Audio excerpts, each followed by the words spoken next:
من الشيطان الرجيم بسم الله الرحمن الرحيم يا أيها الذين آمنوا لا تكونوا كالذين كفروا وقالوا لإخوانهم إذا ضربوا في الأرض أو كانوا غزا لو كانوا عندنا ما ماتوا وما قتلوا ليجعل الله ذلك حسرة في قلوبهم والله يحيي ويميت والله بما تعملون بصير ولئن قتلتم في سبيل الله أو متم لمغفرة من الله ورحمة خير مما يجمعون ولئن متم أو قتلتم لإلى الله تحشرون فبما رحمة من الله لنت لهم ولو كنت فظا غليظ القلب لانفضوا من حولك فاعف عنهم واستغفر لهم وشاورهم في الأمر فإذا عزمت فتوكل على الله إن الله يحب المتوكلين إن ينصركم الله فلا غالب لكم وإن يخذلكم فما ذا الذي ينصركم من بعده وعلى الله فليتوكل المؤمنون وما كان لنبي أن يغل ومن يغل يأتي بما غل يوم القيامة ثم توفى كل نفس ما كسبت وهم لا يظلمون أفمن اتبع رضوان الله كمن باء بسخط من الله ومأواه جهنم وبئس المصير هم درجات عند الله والله بصير بما يعملون لقد من الله على المؤمنين إذ بعث فيهم رسولا من أنفسهم يتلو عليهم آياته ويزكيهم ويعلمهم الكتاب والحكمة وإن كانوا من قبل لفي ضلال مبين أولما أصابتكم مصيبة قد أصبتم مثليها قلتم أن هذا قل هو من عند أنفسكم إن الله على كل شيء قدير وما أصابكم يوم التقى الجمعان فبإذن الله وليعلم المؤمنين وليعلم الذين نافقوا وقيل لهم تعالوا قاتلوا في سبيل الله أو ادفعوا قالوا لو نعلم قتالا لاتبعناكم هم للكفر يومئذ أقرب منهم للإيمان يقولون بأفواههم ما ليس في قلوبهم والله أعلم بما يكتمون الذين قالوا لإخوانهم وقعدوا لو أطاعون ما قتلوا قل فادرعوا عن أنفسكم الموت إن كنتم صادقين ولا تحسبن الذين قتلوا في سبيل الله أمواتا بل أحياء عند ربهم يرزقون فرحين بما آتاهم الله من فضله ويستبشرون بالذين لم يلحقوا بهم من خلفهم ألا خوف عليهم ولا هم يحزنون يستبشرون بنعمة من الله وفضل وأن الله لا يضيع أجر المؤمنين اللہ کی پناہ مانگتا ہوں شیطان مردود سے اللہ کے نام سے شروع جو بڑا مہربان نہایت رحم والا۔ اے ایمان والو ان کافروں کی طرح نہ ہونا جنہوں نے اپنے بھائیوں کی نسبت کہا جب وہ سفر میں یا جہاد کو گئے کہ ہمارے پاس ہوتے تو نہ مرتے اور نہ مارے جاتے، اس لیے کہ اللہ ان کے دلوں میں اس کا افسوس رکھے اور اللہ زندہ کرتا ہے اور مارتا ہے اور اللہ تمہارے کام دیکھ رہا ہے اور بے شک اگر تم اللہ کی راہ میں مارے جاؤ یا مر جاؤ تو اللہ کی بخشش اور رحمت ان کے سارے دھن دولت سے بہتر ہے اور اگر تم مرو یا مارے جاؤ تو اللہ ہی کی طرف اٹھنا ہے۔ ان آیات کے اندر جن کا ہم نے ترجمہ سماعت کیا منافقانہ احوال سے روکا گیا ہے۔ منافق لوگ کہتے تھے کہ اگر آپ ان کے ساتھ نہ جاتے ہمارے ساتھ رہتے تو آپ مرتے نہ۔ اللہ تبارک و تعالیٰ نے ان کی اس منافقت کا پردہ چاک کیا ہے۔ آئیے ہم اگلی آیات سماعت کرتے ہیں۔ تو کیسی کچھ اللہ کی مہربانی ہے کہ اے محبوب تم ان کے لیے نرم دل ہوئے اور اگر تند مزاج سخت دل ہوتے تو وہ ضرور تمہیں گرد سے پریشان ہو جاتے، وہ تمہارے گرد سے پریشان ہو جاتے تو تم انہیں معاف فرماؤ اور ان کی شفاعت کرو اور کاموں میں ان سے مشورہ لو اور جو کسی بات کا ارادہ پکا کر لو تو اللہ پر بھروسہ کرو، بے شک توکل والے اللہ کو پیارے ہیں۔ ان آیات کے اندر اللہ تبارک و تعالیٰ نے رسول اللہ صلی اللہ علیہ وآلہ وسلم کی نرم عادت پر گواہی قائم فرمائی کہ میرا سونا نبی دل کا بڑا نرم ہے سرکار علیہ السلام کی مبارک سیرت کے اندر بہت سارے ایسے واقعات ہیں جنہیں دیکھا جا سکتا ہے اور محسوس کیا جا سکتا ہے کہ اللہ نے محبوب علیہ السلام کو دل کی کتنی نرمیاں عطا فرمائی ہوئی تھی۔ یہ دیکھیے سرکار علیہ السلام کا یہ فرمان عالی شان، حضور فرماتے ہیں میرا دل کرتا ہے میں لمبی تلاوت کروں اور نماز کے اندر قرآن ذرا زیادہ پڑھوں، لیکن پھر میرے دل میں خیال آتا ہے کہ میرے پیچھے کوئی عورت بھی کھڑی ہے جس کا بچہ گھر میں رو رہا ہے، اس بچے کی تڑپ کی وجہ سے میں قرآن شارٹ کر دیتا ہوں، میں تلاوت تھوڑی کر لیتا ہوں۔ میرے پیچھے کوئی بوڑھا بندہ کھڑا ہے، اس کے بڑھاپے کی وجہ سے میں تلاوت مختصر کر دیتا ہوں۔ یہ سرکار علیہ السلام کی نرمی کو بیان کیا جا رہا ہے۔ اور پھر دیکھیے حضرت معاذ اسلمی، جس وقت ان پر مذہبی طور پر حد قائم کی گئی، انہیں سنگسار کیا گیا، انہوں نے خود آ کے اعتراف جرم کیا تھا کہ مجھ سے حضور یہ گناہ ہو گیا ہے اور دنیا ہی کے اندر میں اس سزا کو لینا چاہتا ہوں۔ اور جس وقت شادی شدہ مرد اس گناہ کے اندر مبتلا ہو جائے، بدکاری کے گناہ کے اندر، تو مذہب کا حکم یہ ہے کہ اسے سنگسار کر دیا جائے۔ اور سنگسار کا طریقہ یہ ہوتا تھا کہ ایک جگہ پر گڑھا کھود کر کے سارے اردا گرد پتھر اٹھا کے کھڑے ہوتے، اسے درمیان میں کھڑا کیا جاتا اور پتھر مار مار کر بالآخر اسے ختم کر دیا جاتا۔ حضرت معاذ کو جس وقت سنگسار کیا جانے لگا تو رسول اللہ صلی اللہ علیہ وسلم بھی موجود تھے، پتھر مارے جانے لگے تو حضرت عمر اس کیفیت کو بیان کرتے ہیں کہ سرکار کبھی اٹھتے، کبھی بیٹھ جاتے، کبھی کمر پہ ہاتھ رکھتے، حضور کی آنکھوں سے مسلسل آنسو جاری تھے۔ حضرت عمر نے پوچھ لیا حضور خود ہی تو حکم دیا ہے سنگسار کرنے کا اور خود ہی تو حکم دیا ہے پتھر مارنے کا، اور اب کبھی بیٹھتے ہو، کبھی کھڑے ہو جاتے ہو، کبھی آنسو بہاتے ہو اور کبھی بے چینی کا اظہار کرتے ہو۔ میرے محبوب کا جملہ کیا تھا؟ فرمایا وہ میرا عدل تھا، یہ میری رحمت ہے۔ اللہ نے میرے دل کو نرم بنایا ہوا ہے، وہ تو جو حد بنتی تھی میں نے قائم کر دی، لیکن رحمت یہی وہ موقع تھا جس موقع پر کچھ بندوں کی زبان سے جملہ نکل گیا تھا حضرت معاذ کے متعلق کہ سنگسار کیا گیا، تو انہوں نے جو جملے بولے میں اس جملے کو دہرانا نہیں چاہوں گا، تو سرکار علیہ السلام کو نازیبا لگا۔ فرمایا خبردار میرے معاذ کے متعلق کچھ نہ کہنا، میں نگاہ نبوت سے دیکھ رہا ہوں میرا معاذ تو جنت کی سیر کر رہا ہے۔ دنیا ہی کے اندر انہوں نے اپنے گناہ کا کفارہ ادا کر دیا تھا۔ تو سرکار علیہ السلام کی نرم مزاجی اللہ تبارک و تعالیٰ اس پر گواہی قائم فرما رہا ہے کہ میرا محبوب بہت نرم دل ہے، اور اس نرم دلی کو آپ دیکھنا چاہو تو معاشر کا نقشہ سرکار نے خود کھینچا۔ اما عائشہ صدیقہ رضی اللہ تعالیٰ عنہا نے پوچھا تھا حضور معاشر کے میدان میں کہاں آپ کو تلاش کریں؟ سرکار علیہ السلام نے فرمایا میں حوض کوثر پر اپنے غلاموں کو کوثر کے جام بھر بھر کے پلا رہا ہوں گا، وہاں مجھے تلاش کرنا۔ ہر نبی کسی طرف کسی طرف کسی طرف، اور حضور معاشر والے دن بھی امت کی فکر کے اندر۔ حضور اگر وہاں ملاقات نہ ہو تو فرمایا پھر ایسا کرنا جہاں پر نیکیاں تولی جا رہی ہوں گی، میزان عدل قائم ہوگا، وہاں آ جانا، اپنی نگاہوں کے سامنے اپنی امت کے اعمال تلوا رہا ہوں گا۔ حضور اگر وہاں نہ ملے تو فرمایا پھر ایسا کرنا پل صراط پہ آ جانا جو جہنم کے اوپر بچھایا گیا تھا، وہاں میں سلم سلم کی صدائیں لگا کر کے اپنے غلاموں کو پل سے پار کروا رہا ہوگا۔ تو یہ حضور علیہ السلام کی نرم دلی کو ان آیات کے اندر بیان کیا گیا، اور خوبصورت ترین جملہ، اس جملے کا لطف اور ذائقہ محسوس کیجئے۔ پیچھے رکوع کے اندر ذکر ہوا تھا درے والوں کا، وہ جو 50 لوگ حضور علیہ السلام نے منتخب کیے تھے کہ آپ نے یہاں سے ہٹنا نہیں اود کے میدان کے اندر، تو انہوں نے حضور کی نافرمانی کی اور ہٹے، جس کی وجہ سے صحابہ کو عزیمت کا شکار ہونا پڑا۔ تو سرکار علیہ السلام کو ان کے متعلق ایک حکم دیا گیا۔ اللہ کہتا ہے محبوب آپ کہیں نا میں انہیں معاف کر دوں تو پھر میں معاف کروں گا۔ اللہ معاف کس نے کرنا ہے؟ اللہ نے۔ بھئی اللہ ڈائریکٹ معاف کر دے، حکم نازل کر دے کہ محبوب وہ جو درے والے 50 لوگ تھے نا میں نے انہیں معاف کر دیا، میں نے ان کی بخشش کر دی، لیکن قرآن پاک کے لفظ کیا تھے؟ فاعف عنہم واستغفر لہم۔ سونیا ذرا تو اپنی زبان ہلا نا۔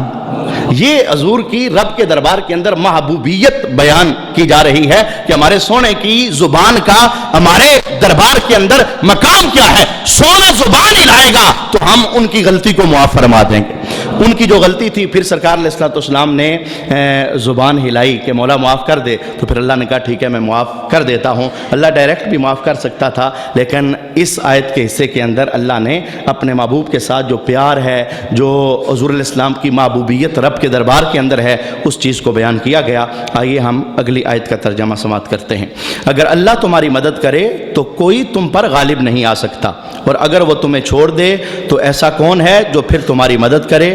اور مسلمانوں کو اللہ ہی پر بھروسہ چاہیے، اور کسی نبی پر یہ گمان نہیں ہو سکتا کہ وہ کچھ چھپا رکھے، اور جو چھپا رکھے وہ قیامت کے دن اپنی چھپائی چیز لے کر آئے گا، پھر ہر جان کو ان کی کمائی بھرپور دی جائے گی اور ان پر ظلم نہ ہوگا۔ ان آیات کے اندر اللہ تبارک و تعالیٰ نے ایمان والوں کو ایک عقیدہ دیا کہ اللہ مدد کرے تو کوئی ذلیل نہیں کر سکتا، اور اللہ ذلیل کرے تو پھر کوئی عزت نہیں دے سکتا، لہٰذا عزتیں رب کے دربار سے مانگنی چاہیے اور مدد رب کے دربار سے مانگنی چاہیے۔ وہ جسے مدد دیتا ہے بندہ پھر کسی میدان میں گرنے والا نہیں ہوتا، اور جسے وہ عزت سے نواز دیتا ہے کوئی اسے ذلیل کر نہیں سکتا۔ اگر کوئی ذلیل کرنا چاہے بھی تو خود ذلیل ہو جائے گا، لیکن جسے اللہ نے عزت سے نوازا ہوتا ہے وہ کبھی بھی ذلیل نہیں ہو سکتا۔ اگلی آیات سنیے، تو کیا جو اللہ کی مرضی پر چلا وہ اس جیسا ہوگا جسے اللہ کے غضب نے گھیر لیا اور اس کا ٹھکانہ جہنم ہے، اور کیا بری جگہ پلٹنے کی۔ وہ اللہ کے یہاں مختلف درجوں میں ہیں اور اللہ ان کے کام دیکھتا ہے۔ اس آیت کے اندر فوراً معنی سمجھیے، اللہ تبارک و تعالیٰ نے اس بات کو بیان کیا ہے جس کے ساتھ میں راضی ہو جاؤں اور جس کے ساتھ میں ناراض ہو جاؤں، یہ دونوں بندے برابر نہیں ہیں۔ جس کے ساتھ میں راضی ہو جاؤں، جس کے ساتھ میں ناراض ہو جاؤں، راضی والا اور ناراض والا یہ دونوں بندے برابر نہیں ہیں۔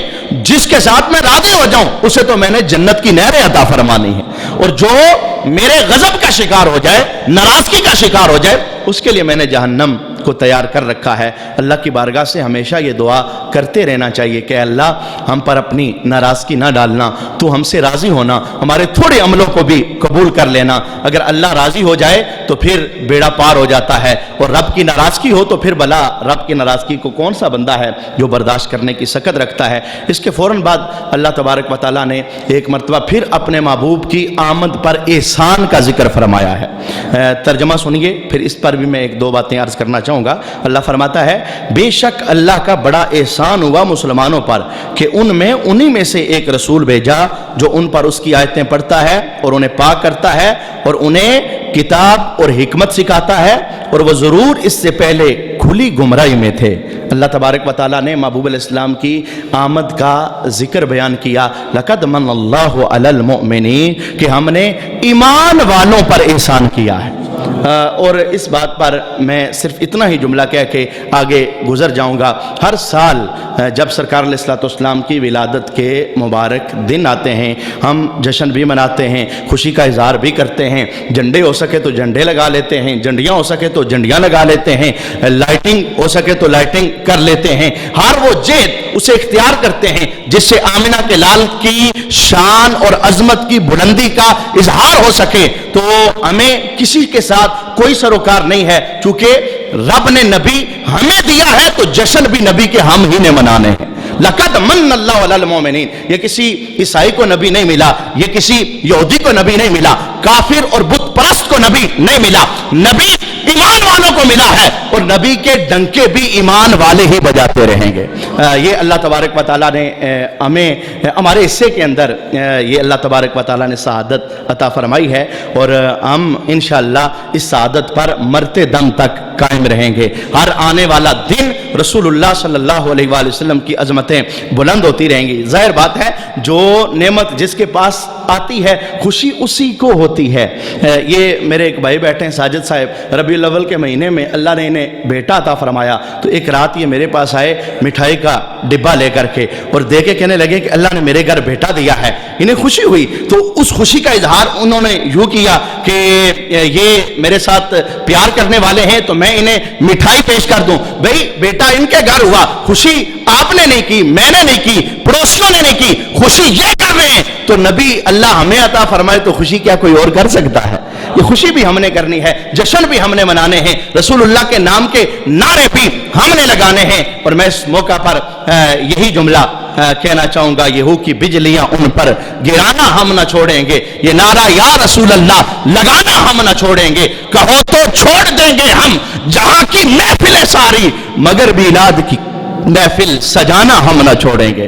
حضور کی عظمتوں کے گیت ہم گا رہے ہیں اور انشاءاللہ آخری دموں تک گاتے رہیں گے۔ اللہ تبارک و تعالیٰ نے اس آیت کے فوراً بعد ایک اور کہانی بیان کی، عود والوں ہی کا بیان ہو رہا ہے، ترجمہ سماعت کریں، اس میں سے ہم نے کیا سیکھنا ہے، پھر میں وہ آپ کے سامنے عرض کیے دیتا ہوں۔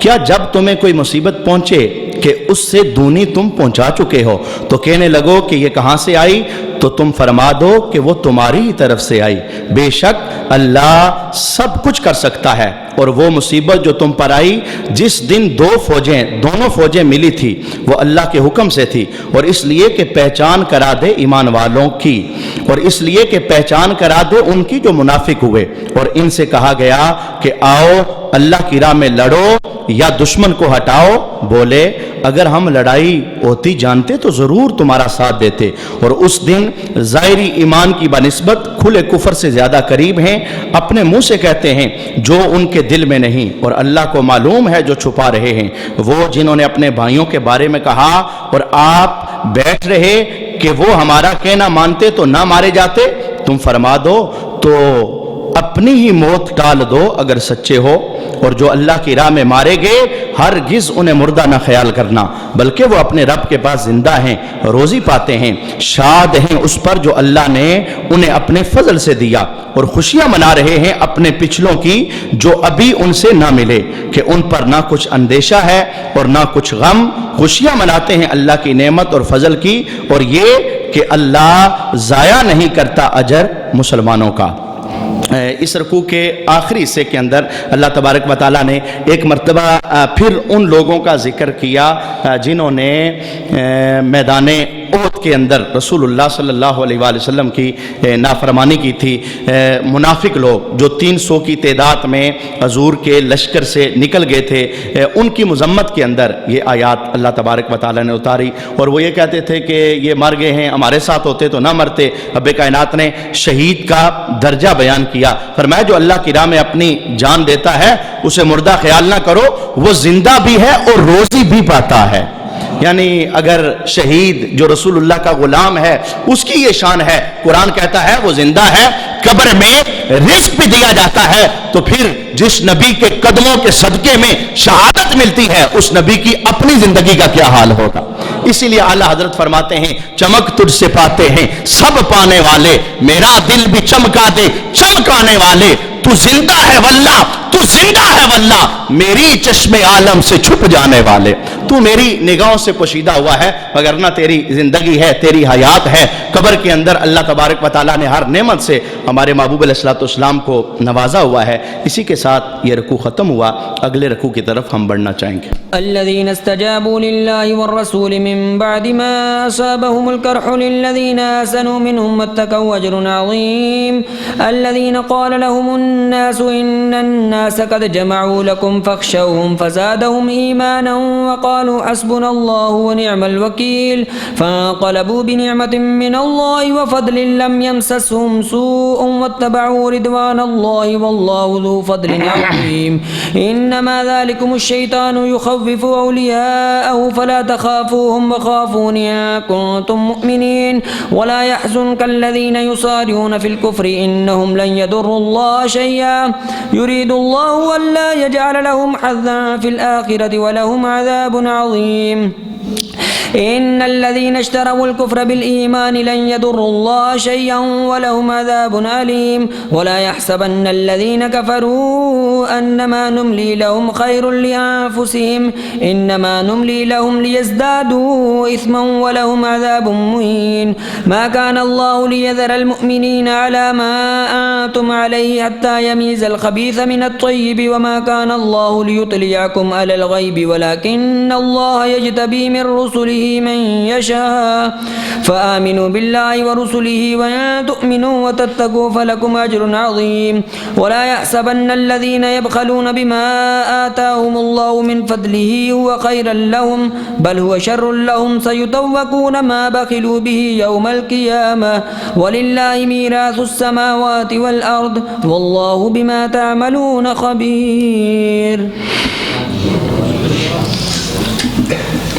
وہ جو اللہ رسول کے بلانے پر حاضر ہوئے بعد اس کے کہ انہیں زخم پہنچ چکا تھا ان کے نیکوکاروں اور پرہیزگاروں کے لیے بڑا ثواب ہے.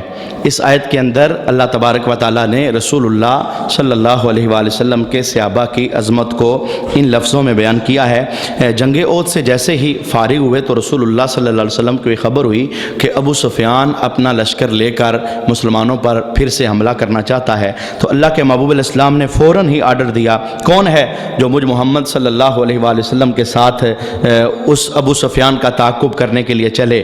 تو سرکار علیہ الصلوۃ والسلام کے 70 غلام، حال یہ ہے کہ ابھی سفر سے واپس آئے ہیں، جسموں پر زخم ہے اور جسموں پر زخموں کے نشان، درد، وہ سارا کچھ موجود ہے، لیکن وہ حضور کے ساتھ کھڑے ہو گئے. سرکار جدھر آپ کہیں گے ہم جان قربان کرنے کے لیے تیار ہیں. جیسے وہ نکلے اپنے گھر سے، یعنی اس حال کے اندر، تو اللہ تبارک و تعالیٰ نے ان کی شان بیان کر دی کہ یہ اللہ رسول کے بلانے پر حاضر ہوئے ہیں، زخم بھی انہیں پہنچے ہیں، لیکن ہم نے وہ چونکہ لڑائی نہیں ہوئی تھی، پھر ابو سفیان بھاگ گیا تھا، لیکن انہوں نے اطاعت جو کی تھی، اطاعت پر رب کے محبوب علیہ الصلوۃ والسلام کے سینے پر رب نے قرآن نازل کیا کہ ہم نے انہیں بہت بڑا اجر و ثواب عطا کیا ہے. میں یہاں پر ایک جملہ سا عرض کرنا چاہوں گا. آج فی الوقت مذہب ہم سے اس بات کا تقاضا نہیں کر رہا جان لے کے آ جاؤ، بچے لے کے آ جاؤ، کٹوا دو بچوں کو. اس وقت مذہب کا ہم سے یہ تقاضا نہیں ہے. اس وقت مذہب کا ہم سے تقاضا یہ ہے کہ جو محبوب کے سینے پر نور نازل ہوا ہے اس نور کو سیکھو تو صحیح، اسے نسلوں میں ٹرانسفر تو کرو، اس امانت کو آگے پہنچاؤ تو صحیح. ان صحابہ کو تو دیکھیں نا، رب نے ان کی تحسین فرمائی، زخم لگے ہیں جسم پر، تھکے ہیں، ہارے ہیں، پر رب کے رسول نے بلایا ہے، زخم نہیں دیکھتے، محبوب کی اطاعت کرتے ہوئے محبوب کے ساتھ چل پڑتے ہیں. ادھر بھی پکار اللہ کی ہے، ادھر بھی پکار رسول کی ہے. خوش بخت ہیں وہ لوگ جو دن بھر کام کرنے کے باوجود قرآن کی بزم کے اندر آ جاتے ہیں. یہ اللہ اور اس کے رسول کی اطاعت کا ایک پہلو اس ماحول کے اندر بھی دیکھا جا سکتا ہے. آئیے ہم اگلی آیات کا ترجمہ سماعت کرتے ہیں. وہ جن سے لوگوں نے کہا کہ لوگوں نے تمہارے لیے جتھا جوڑا تو ان سے ڈرو، تو ان کا ایمان اور زائد ہوا اور بولے اللہ ہم کو بس ہے اور کیا اچھا کارساز. تو پلٹے اللہ کے احسان اور فضل سے کہ انہیں کوئی برائی نہ پہنچی اور اللہ کی خوشی پر چلے، اور اللہ بڑے فضل والا ہے. وہ تو شیطان ہی ہے کہ اپنے دوستوں سے دمکاتا ہے. تو ان سے نہ ڈرو اور مجھ سے ڈرو اگر ایمان رکھتے ہو، اور اے محبوب تم ان کا کچھ غم نہ کرو جو کفر پر دوڑتے ہیں، وہ اللہ کا کچھ نہ بگاڑیں گے، اور اللہ چاہتا ہے کہ آخرت میں ان کا حصہ نہ رہے اور ان کے لیے بڑا عذاب ہے. وہ جنہوں نے ایمان کے بدلے کفر مول لیا اللہ کا کچھ نہ بگاڑیں گے اور ان کے لیے دردناک عذاب ہے. اور ہرگز کافر اس گمان میں نہ رہیں کہ وہ جو ہم انہیں ڈھیل دیتے ہیں کچھ ان کے لیے بھلا ہے. ہم تو اسی لیے انہیں ڈھیل دیتے ہیں کہ اور گناہ میں بڑھیں اور ان کے لیے ذلت کا عذاب ہے. ایک بندہ جس کا نام نعیم ہے، وہ مکہ شریف کے اندر گیا. احد کے واقعے کے بعد کی بات ہے. جس وقت کہ احد کی جنگ ختم ہو رہی تھی تو ابو سفیان نے رسول اللہ صلی اللہ علیہ وسلم کو للکار کے یہ جملہ کہا تھا. اس نے کہا اگلے سال بدر کے اندر ہم آمنے سامنے ہوں گے. حضور علیہ السلام نے اس کی للکار کا جواب دیا تھا انشاءاللہ اگلے سال بدر کے اندر میں آ جاؤں گا، تم بھی آ جانا. پھر وقت گزرا، جس وقت وہ وقت قریب آنے لگا تو نعیم نام کا بندہ مکہ شریف کے اندر تھا. یہ مدینہ سے عمرہ کرنے گیا ہوا تھا. ابو سفیان نے اس کے ساتھ ملاقات کی. کہنے لگا کہ ہم نے رسول اللہ کو للکارا تھا، پر اب دبدبا ہے، روب ہے، خوف ہے، ہم تو ان کا مقابلہ نہیں کر سکتے. تو تم تم ایسا کرو میں تمہیں 10 اونٹ انعام کے طور پر دوں گا، تم کسی طرح مسلمانوں کو جا کے ورغلاؤ اور انہیں کہو لڑائی کے لیے نہ جانا، وہ بڑے انہوں نے لشکر تیار کیے ہوئے ہیں، وہ تمہیں پسپا کر کے رکھ دیں گے۔ یہ نعیم جس وقت مدینہ شریف کے اندر پہنچا تو مسلمان اس وقت تیاری کر رہے تھے لشکر کی، تو اس نے آ کے کہا یہ تم کہاں جا رہے ہو؟ بجلیوں سے ٹکرانے جا رہے ہو؟ وہ تو اتنا لشکر جرار تیار کر کے بیٹھے ہوئے ہیں، وہ تو تمہیں چھوڑیں گے نہیں۔ اس موقع پر رسول اللہ صلی اللہ علیہ وسلم یہ جملہ ارشاد فرمانے لگے، حسبنا اللہ و نعم الوکیل۔ ہم یہ پڑھتے پڑھتے دشمن کا تعاقب کریں گے، دیکھیں گے دشمن ہمارا کیا بگاڑے گا۔ پھر سرکار اپنے غلاموں کو لے کر کے مدینہ شریف سے باہر نکل پڑے۔ 8 دن تک آپ نے بدر کے میدان کے اندر قیام کیا، لیکن ابو سفیان نے تو آنا ہی نہیں تھا، رعب دبدبا پہلے ہی اس پر پڑ چکا تھا۔ اس کہانی کو ان آیات کے اندر بیان کیا گیا۔ آئیے ہم اگلی آیت کی طرف بڑھتے ہیں۔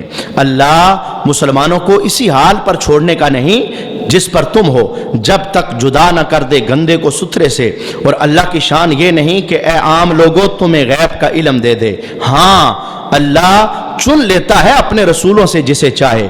تو ایمان لاؤ اللہ اور اس کے رسولوں پر، اور اگر ایمان لاؤ اور پرہیزگاری کرو تو تمہارے لیے بڑا ثواب ہے۔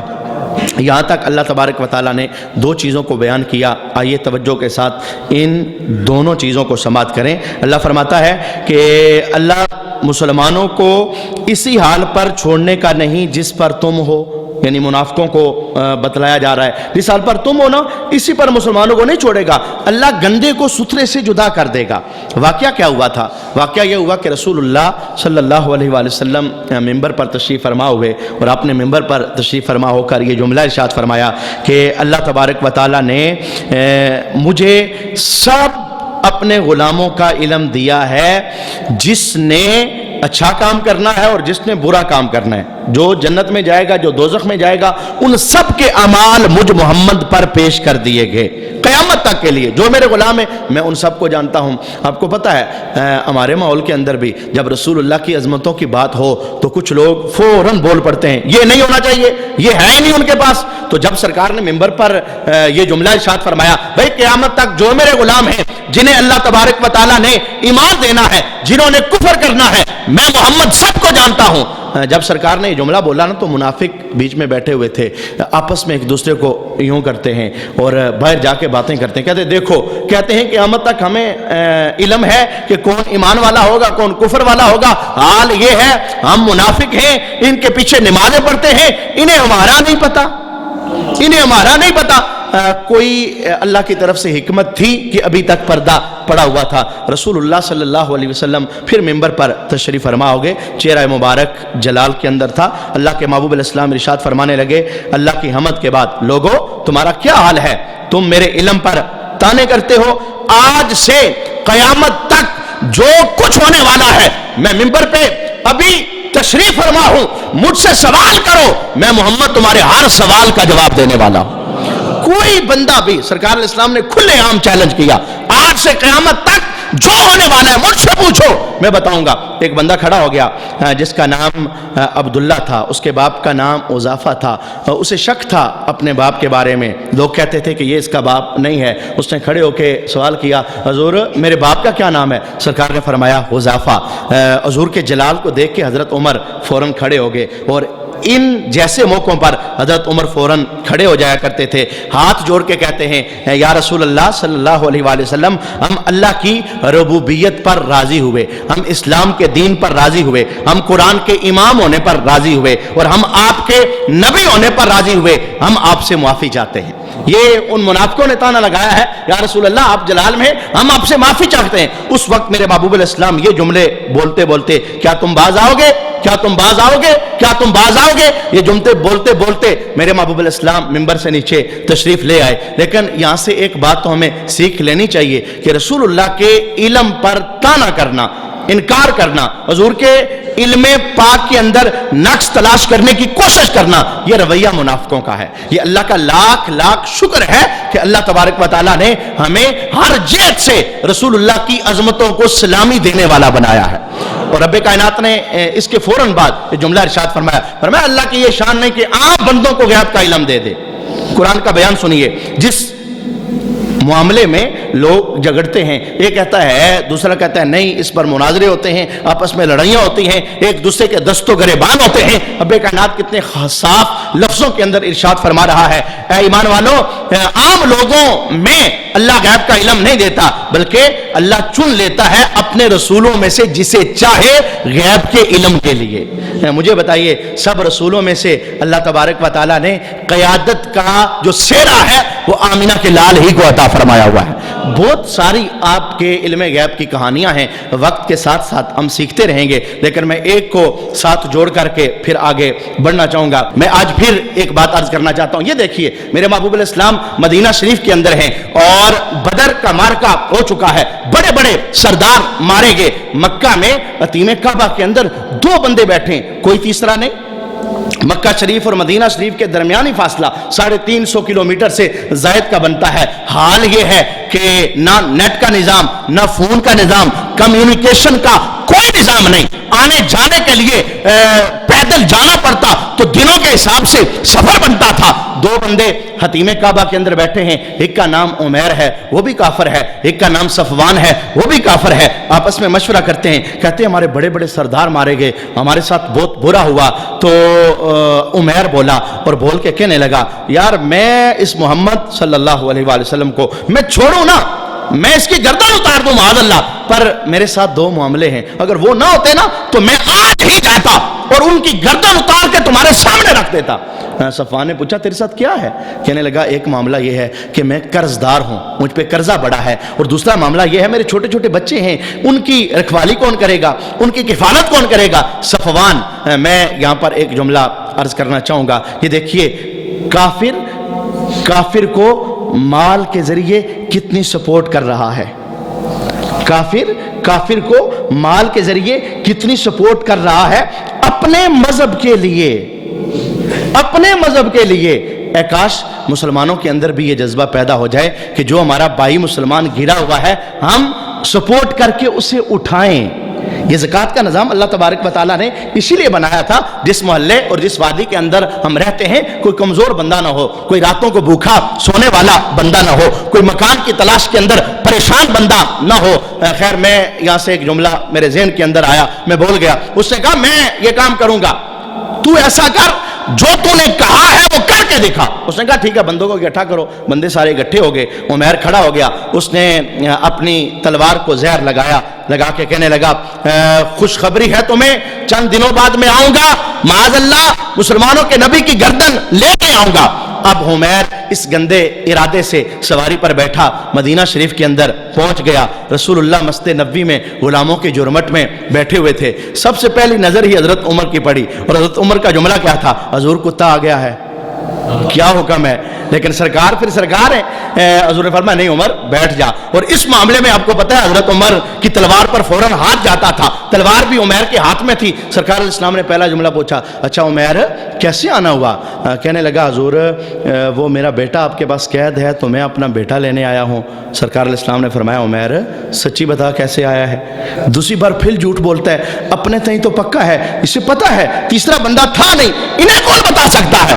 یہ کافر کا نظریہ ہے کہ نبی بے خبر ہوتا ہے، مسلمانوں کا نظریہ ہے نبی کو اللہ پل پل کی خبر دیتا رہتا ہے۔ اس نے کہا کہ انہیں کیا پتا؟ دوسری بار پھر پوچھا عمیر کیسے آئے؟ کہنے لگا میں اپنا بیٹا لینے آیا ہوں، آپ کے پاس قید ہے، فدیہ دوں گا، میرے بیٹے کو چھوڑ دیجئے۔ رسول اللہ صلی اللہ علیہ وسلم نے تیسری بار کہا عمیر بتاؤ گے یا کہ میں خود ہی بتا دوں؟ کہا ہاں میں بیٹا لینے آیا ہوں۔ اب میرے محبوب کا جملہ کیا تھا؟ فرمایا عمیر وہ حتیم کعبہ میں بیٹھ کے صفوان کے ساتھ تیرا جو مکالمہ ہوا تھا ایک بات اگر تجھے بتا دوں تو؟ اب عمیر کے پاؤں سے زمین نکلنا شروع، آپ کو کس نے بتایا؟ میرے نبی کا جملہ کیا تھا؟ فرمایا میں رب کا نبی نہیں ہوں۔ یہاں اعلیٰ حضرت کا ترجمہ مزہ کرے گا، فرمایا نبی کا ترجمہ نبی نہ کرو، نبی وہ ہوتا ہے جو غیب کی خبریں دینے والا ہوتا ہے۔ اور میں رب کا نبی نہیں ہوں. پھر سرکار اسلام نے وہ ساری داستان بتا دی. تو نے یہ کہا, یہ ارادہ لے کے آیا, میری گردن لے کے جانا چاہتا ہے. تلوار اس نے پھینکی اور پھینک کے قدموں میں حاضر ہو گیا. کہا تیریاں تک کے ادامہ میں مرید ہو گیا. حضور بس میں نے اب آپ کو دیکھ لیا, یہ آپ کا میں نے کمال دیکھا, اب تو میں نے جانا ہی نہیں, اب کلمہ پڑھائے, میں بھی مسلمان ہونا چاہتا ہوں. رسول اللہ نے کلمہ پڑھایا اور پڑھا کے کہا صحابہ اپنے بھائی کو مسائل سکھاؤ اور اس کا بیٹا بھی بغیر فدیے کے آزاد کر دیا جائے. اس رکوع کے بالکل آخر کے اندر مذمت کی گئی ایک بندے کی. آئیے سنتے ہیں وہ بندہ کون سا ہے. اور جو بخل کرتے ہیں اس چیز میں جو اللہ نے انہیں اپنے فضل سے دی, ہرگز اسے اپنے لیے اچھا نہ سمجھے بلکہ وہ ان کے لیے برا ہے.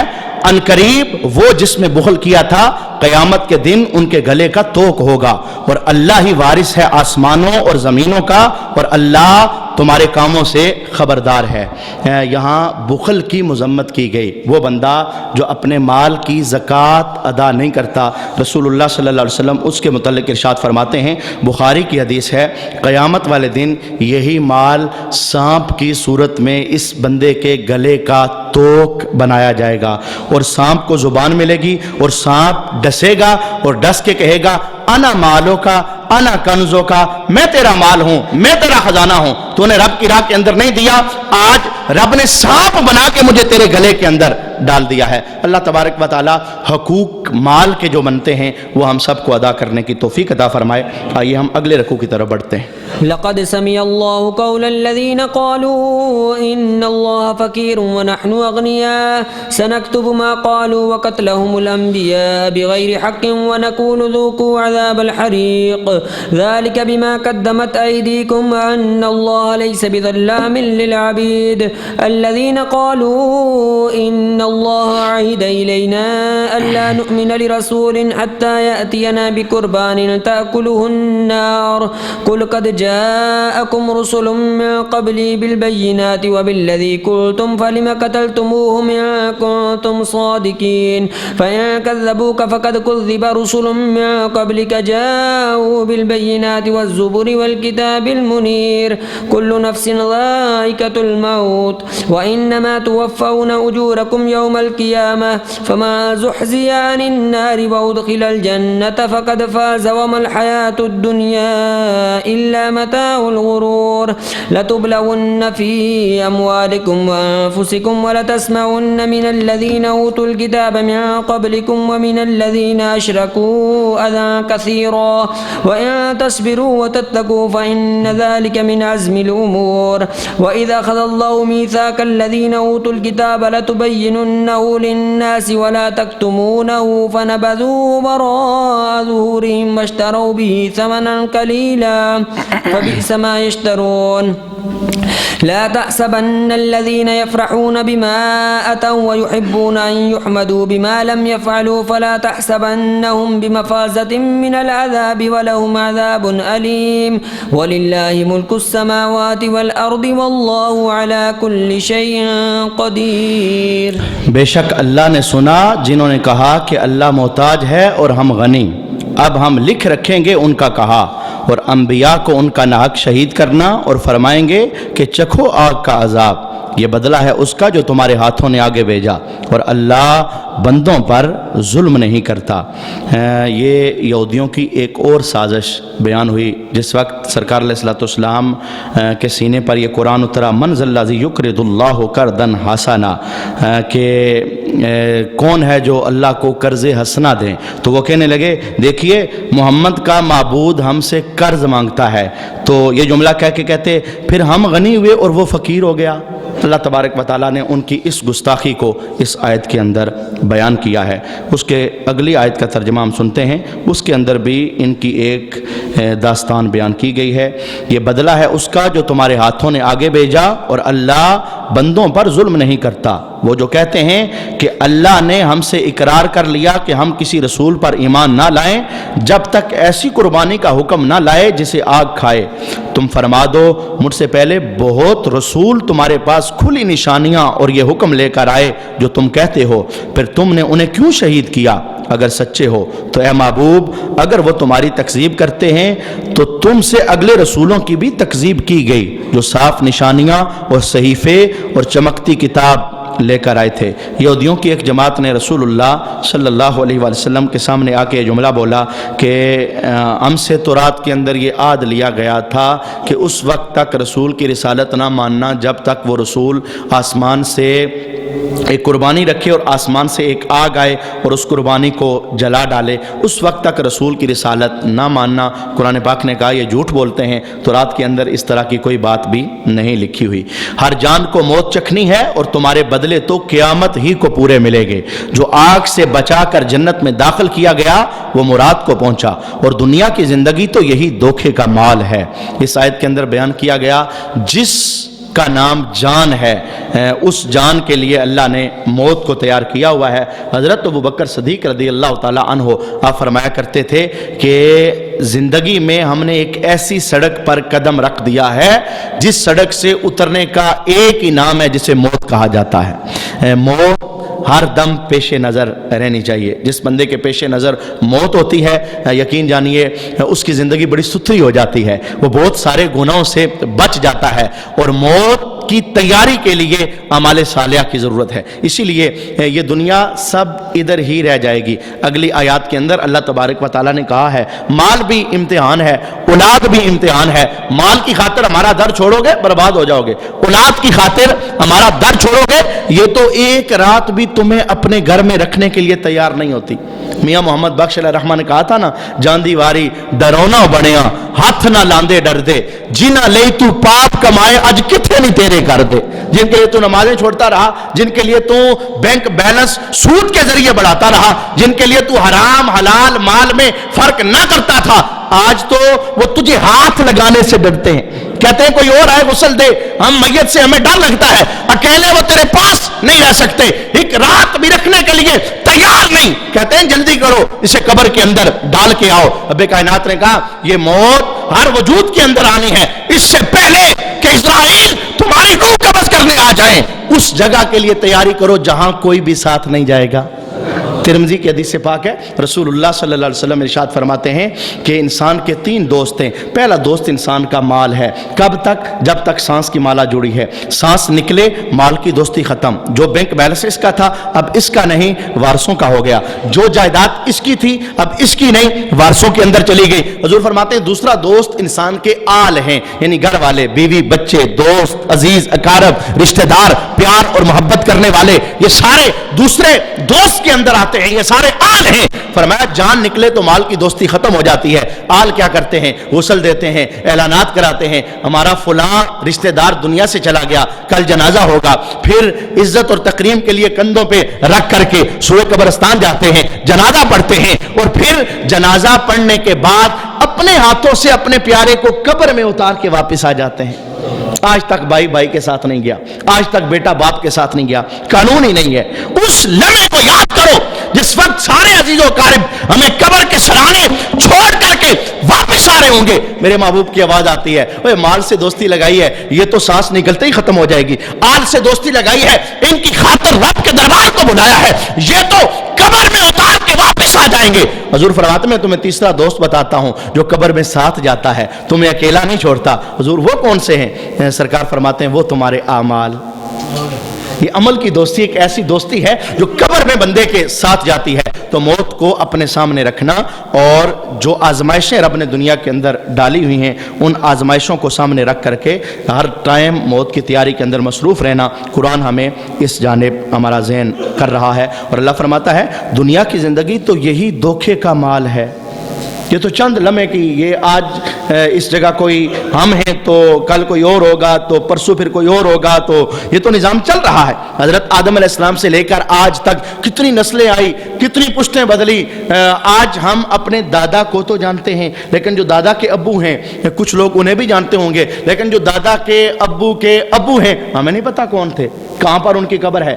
نسلیں ختم ہو جاتی ہیں، نام لینے والے ختم ہو جاتے ہیں۔ جو بندہ دنیا میں کمائی کر کے کیا ہوتا ہے وہ اس کی قبر میں چانن کرتا رہتا ہے۔ خالی ہاتھ نہ جانا، اس بھروسے پہ نہ لینا فلاں کر دے گا فلاں کر دے گا، نہیں، مسافر وہی اچھا اور لائق ہوتا ہے، عقل مند ہوتا ہے جو گھر سے نکلتا ہے سفر کی تیاری کر کے جاتا ہے. اور آپ کو پتہ ہے اگر خالی ہاتھ کسی جگہ سفر پر جایا جائے تو کتنی مشقتوں کا سامنا کرنا پڑتا ہے. آئیے ہم اگلی آیت کی طرف بڑھتے ہیں. اور یاد کرو جب اللہ نے عہد لیا بے شک ضرور تمہاری آزمائش ہوگی تمہارے مال اور تمہاری جانوں میں، اور بے شک ضرور تم اگلے کتاب والوں اور مشرکوں سے بہت کچھ برا سنو گے، اور اگر تم صبر کرو اور بچتے رہو تو یہ بڑی ہمت کا کام ہے. اور یاد کرو جب اللہ نے عہد لیا ان سے جنہیں کتاب عطا ہوئی کہ تم ضرور اسے لوگوں سے بیان کر دینا اور نہ چھپانا، تو انہوں نے اسے اپنی پیٹھ کے پیچھے پھینک دیا اور اس کے بدلے ذلیل دام حاصل کیے. تو کتنی بری خریداری ہے. ہرگز نہ سمجھنا انہیں جو خوش ہوتے ہیں اپنے کیے پر اور چاہتے ہیں کہ بغیر کیے ان کی تعریف ہو، ایسوں کو ہرگز عذاب سے دور نہ جاننا اور ان کے لیے دردناک عذاب ہے. اور اللہ ہی کے لیے ہے آسمانوں اور زمین کی بادشاہی، اور اللہ ہر چیز پر قادر ہے. اگلے رکوع کی طرف بڑھتے ہیں. إن في خلق السماوات والأرض واختلاف الليل والنهار لآيات لأولي الألباب الذين يذكرون الله قياما وقعودا وعلى جنوبهم ويتفكرون في خلق السماوات والأرض ربنا ما خلقت هذا باطلا سبحانك فقنا عذاب النار ربنا إنك ما تدخل النار فقد أخزيته وما للظالمين من أنصار ربنا إننا سمعنا مناديا ينادي للإيمان أن آمنوا بربكم فآمنا ربنا فاغفر لنا ذنوبنا وكفر عنا سيئاتنا وتوفنا مع الأبرار ربنا وآتنا ما وعدتنا على رسلك ولا تخزنا يوم القيامة إنك لا تخلف الميعاد فاستجاب لهم ربهم أني لا أضيع عمل عامل منكم من ذكر أو أنثى بعدكم من بعد فالذين هاجروا من ديارهم وأوذوا في سبيلي وقاتلوا وقتلوا لأكفرن عنهم سيئاتهم ولأدخلنهم جنات تجري من تحتها الأنهار ثوابا من عند الله والله عنده حسن الثواب لا يغرنك تقلب الذين كفروا في البلاد متاع قليل ثم مأواهم جهنم وبئس المهاد لكن الذين اتقوا ربهم لهم جنات تجري من تحتها الأنهار خالدين فيها نزلا من عند الله وما عند الله خير للأبرار وإن من أهل الكتاب لمن يؤمن بالله وما أنزل إليكم وما أنزل إليهم خاشعين لله لا يشترون بآيات الله ثمنا قليلا أولئك لهم أجرهم عند ربهم إن الله سريع الحساب يا أيها الذين آمنوا اصبروا وصابروا ورابطوا واتقوا الله لعلكم تفلحون. بے شک آسمانوں اور زمین کی پیدائش اور رات اور دن کی باہم بدلیوں میں نشانیاں ہیں عقل مندوں کے لیے جو اللہ کی یاد کرتے ہیں کھڑے اور بیٹھے اور کروٹ پر لیٹے اور آسمانوں اور زمین کی پیدائش میں غور کرتے ہیں. اے ہمارے رب تو نے یہ بیکار نہ بنایا پاکی ہے تجھے تو ہمیں دوزخ کے عذاب سے بچا لے. اے ہمارے رب بے شک جسے تو دوزخ میں لے جائے اسے ضرور تو نے رسوائی دی اور ظالموں کا کوئی مددگار نہیں. اے ہمارے رب ہم نے ایک منادی کو سنا کہ ایمان کے لیے ندا فرماتا ہے کہ اپنے رب پر ایمان لاؤ تو ہم ایمان لائے. اے ہمارے رب تو ہمارے گناہ بخش دے اور ہماری برائیاں معاف فرما دے اور ہماری موت اچھوں کے ساتھ کر. اے ہمارے رب ہمیں دے وہ جس کا تو نے ہم سے وعدہ کیا ہے اپنے رسولوں کی معرفت اور ہمیں قیامت کے دن رسوا نہ کر بے شک تو وعدہ خلاف نہیں کرتا. ان آیات کے اندر ایک تو 5 دعاؤں کا ذکر ہوا ہے اور دوسرا یہ کہا گیا ہے کہ ہر دم اللہ کا ذکر جاری و ساری رکھنا چاہیے. رسول اللہ صلی اللہ علیہ وسلم کی ایک حدیث پاک ہم سننا چاہیں گے. سرکار علیہ السلام فرماتے تھے کہ اللہ کا ذکر یوں کیا کرو کہ لوگ تمہیں دیوانہ کہنے لگے، یعنی اللہ کو اپنی یادوں کے اندر بسانا، اللہ کے نام کی مالا جپنا، یہ ان آیات کے اندر سب سے پہلے بیان کیا جا رہا ہے. دوسرا 5 قسم کی دعاؤں کا ذکر ہوا جن کا آپ نے ترجمہ سن لیا.